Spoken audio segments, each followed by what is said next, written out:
Snack வந்து வேறு லெவலில் இருந்துச்சு. நான் ஃபஸ்ட் டைம் பண்ணேன். ஃபஸ்ட்டு வந்து கொஞ்சம் சத்து மாவு, கொஞ்சம் ராகி மாவு வறுத்து எடுத்து வச்சுக்கோங்க. ஒரு கடாயில் நெய் போட்டுட்டு முந்திரி பருப்பு நல்லா உடச்சி போட்டுட்டு வறுத்துக்கோங்க. அதுக்கப்புறம் கேரட்டும் நல்லா வதக்கிக்கோங்க. அது கூடயே வதக்கிட்டு அப்புறமா வந்து உங்களுக்கு தேவையான சர்க்கரை போட்டு தண்ணி ஊற்றி நல்லா கொஞ்சம் கொதிக்கட்டும்.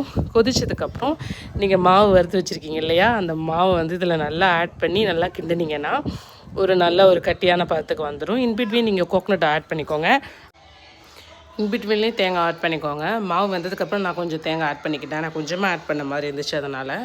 அதுக்கப்புறம் நல்லா வாழை இலை இந்த மாதிரி சைஸுக்கு வச்சுட்டு எண்ணெய் தடவிட்டு கையில் கொஞ்சம் எண்ணெய் தடவிட்டு நீங்கள் மாவு வச்சுட்டு அந்த வாழை இலையை மூடினாலே அந்த சைஸுக்கு வந்துடும். அப்புறம் இட்லி பாத்திரத்தில் வச்சு ஒரு 10 to 15 மினிட்ஸ் வேக வச்சு எடுத்துக்கோங்க. ஸ்நாக்ஸ் வந்து வேறு லெவலாக இருந்துச்சு. உண்மையாகவே செம டேஸ்டியாக இருந்துச்சு. ப்ளஸ் ஹெல்த்தியும் கூட.